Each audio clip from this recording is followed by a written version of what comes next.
Margaret Lewin, and welcome to Margaret Lewin Quilting. Today we are going to be working on the next step of our The Beatle bag. This is a design by Abby Lane Quilts. They have given me permission to teach the tutorial on it. And isn't it just the cutest? Look at my pockets. I'm really excited about how they came out.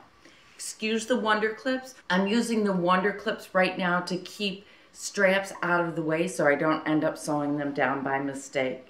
So the fabric line that I'm using is by Tula Pink, and I just think it's really cute. So anyhow, today what we're going to be working on is how to attach these straps, okay? If you'd like to see how I did it, please stay tuned and I'll show you exactly how. The next pieces that we're working on have to do with the front of the bag.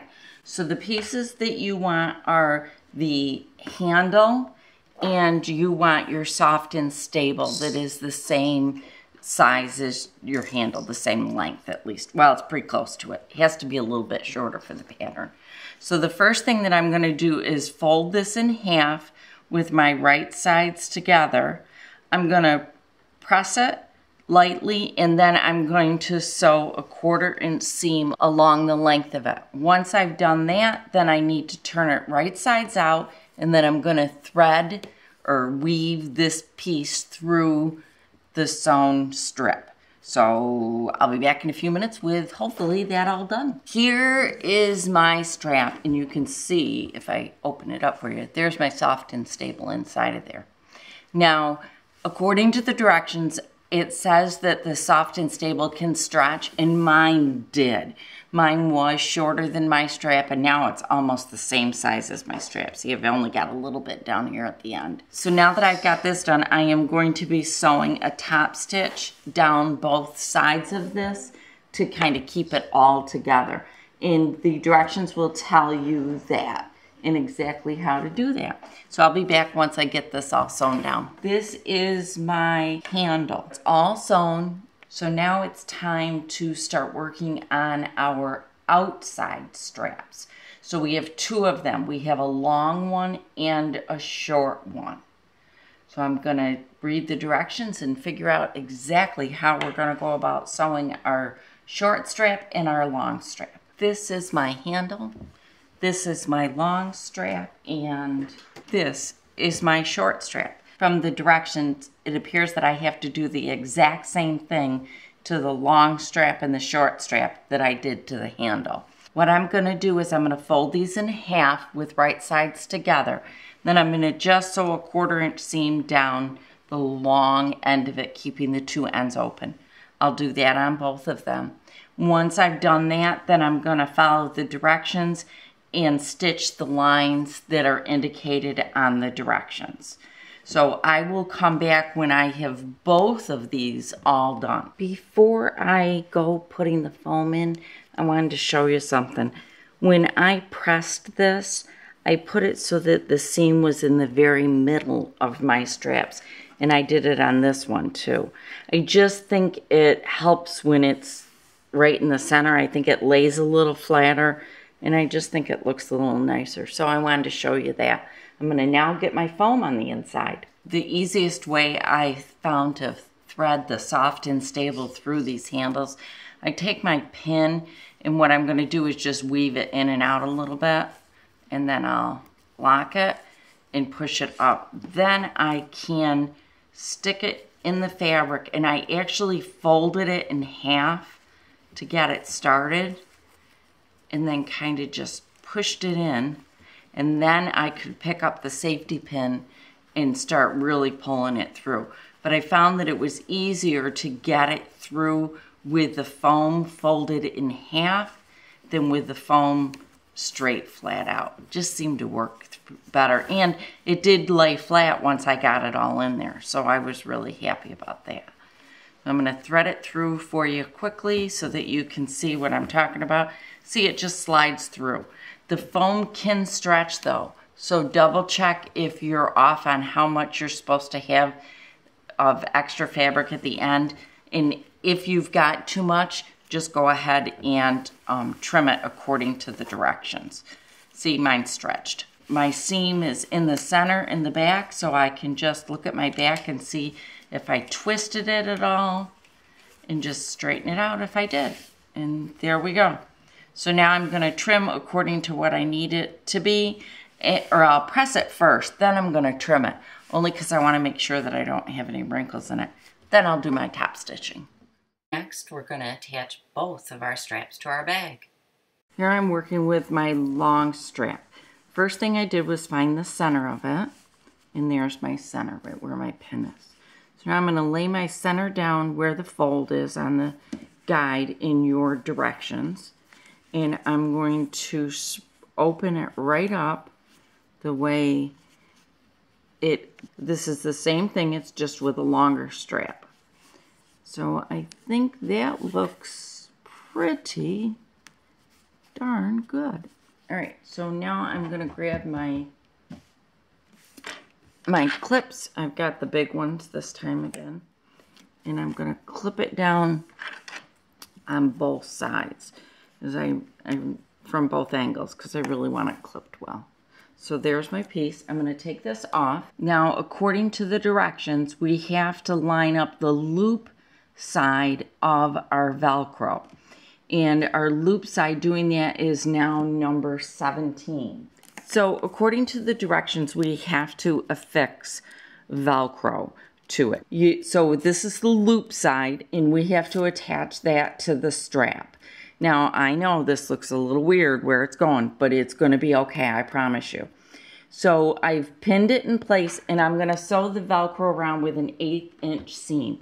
And I wanted to show you where I find my 1/8 inch seam on my Bernina foot. I'm going to hold it in my hand. I'm going to try to at least. And I'm going to show you where it is.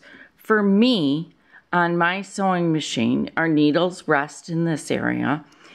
If I can run this right here, see if I can, I'm trying to get it really good shot for you so you can see it. On my machine, if I run, this is my 1/4 inch Bernina foot. And on my machine, if our needles sit right here, and then there's like this little jog right here. On my machine, this little jog right here is my 1/8 of an inch. So when I'm running this on my Velcro, or over my Velcro to do an 1/8 inch seam, mine's going to sit just like this.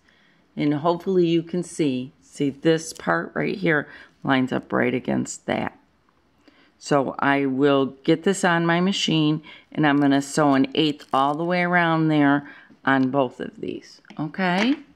I wanted to show you that I marked on the outside of my bag per the instructions, and what I did was I used my Bowen chalk marker. Now those are available on my website, and here you can see how I went about attaching the second strap. And next what I will do is actually have you watch me sew it. I wanted to show you a close-up of exactly how I went about attaching my strap.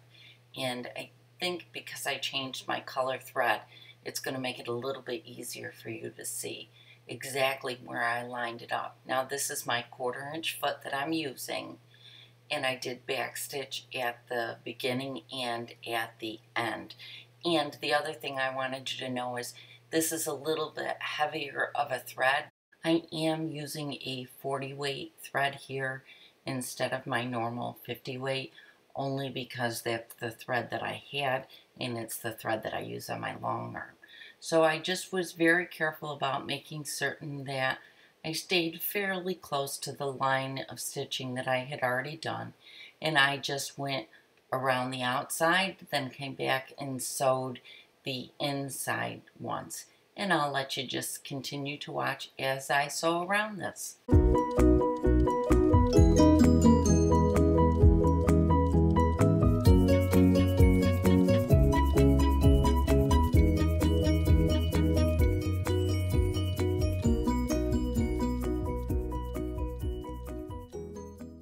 I wanted to show everybody where you should be at this point. At this point, you've quilted your outside of your beetle bag. You should have your short strap and your long strap attached. You should have your ring around your short strap. Your binding shouldn't be done yet. And on the other side, you should have your center strap in place along with these really neat little flaps.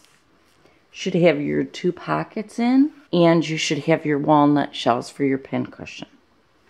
What we're going to be working on next is a really neat way to attach the binding. I think it's probably one of the coolest ways I've ever seen it be done. And we are also going to be working on our handle so that we have a really neat little handle to carry this by. Thank you so much for sticking around to the end while we worked on the Beetle bag. If you haven't already, please do join our Facebook group. It's called Margaret Lewin Quilting, and so many of us are sharing the pictures of the progress of our Beetle bag, and we're just having a blast doing it. The other thing that we're doing is we're doing a 2017 Quilt of the Quarter, and the next one's going to be coming up here pretty soon. And just to give you a little hint of what we're going to be doing, we're actually doing some things with Cafe Facets fabrics, and I'm really excited about that because they're wild. A little out of my comfort zone, but it's time every once in a while we quilters have to step a little bit outside of our comfort zone. So don't forget, join in on the Facebook group, and if you haven't already subscribed to Margaret Lewin Quilting, please do so, and make sure you click that little bell so that they notify you every time I upload a video. Please keep in mind that all the notions that were shown in this video are also available for sale on my website, and my website is Miss Marker's Quilts. So again, thanks so much for joining me.